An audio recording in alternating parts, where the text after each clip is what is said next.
விஜய் வந்து தஞ்சாவூர் போயிருக்காரு. அங்கே வந்து பரப்புரை பண்ணிங்கன்னா வழக்கப்படி கூட்டம் வந்து குவியுது. இந்த பக்கம் உள்ள அவங்க பூரா 500 1000ன்னு கொடுத்து கூட்டிகிட்டு வராங்க. கைதட்டுறதுக்கு ஆள் கூட்டிகிட்டு வராங்க.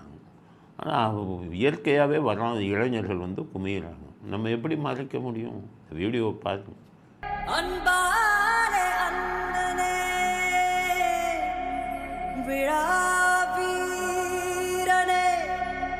பெரியாரின் பேரனே மன்னா மன்னா.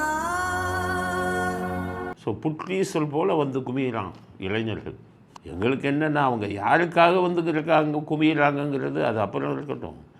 எனக்கு என்னென்னா அரசியலில் இளைஞர்களுக்கு இவ்வளோ ஆர்வம் வந்துடுச்சு. போன எலெக்ஷன்லாம் எப்படின்னா யாருக்கு ஓட்டு போடுறதுன்னே தெரியாது இளைஞர்கள்.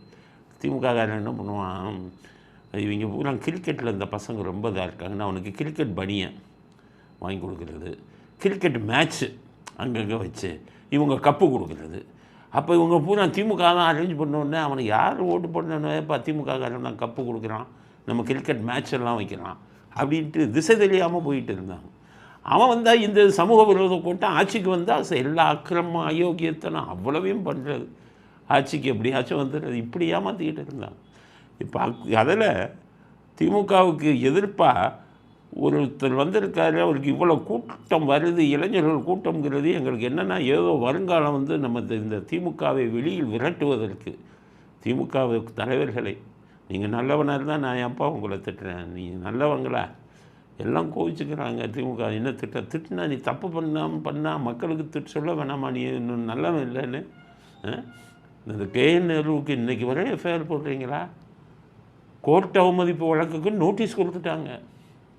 கரெக்டாக அந்த நேரம் பார்த்து அந்த இதில் வந்து லஞ்ச ஒழிப்புத்துறையில் இருக்கிற அதிகாரியை மாற்றிட்டு வேறு அதிகாரியை போட்டாங்க. அவர் மேலே தான் அந்த இது வரும். எவ்வளவு விஷயம், நாட்டை கொள்ளையடிக்கிறவனை பூரா காப்பாற்றி விடுறது. உங்களை வந்து எப்படி அந்த தமிழர் மொழின்னு சொன்னார், நாடே சுடுகாடாகி போயிடும். 5 வருஷமாக சுடுகாடு ஆக்கி வச்சுருக்கீங்களா?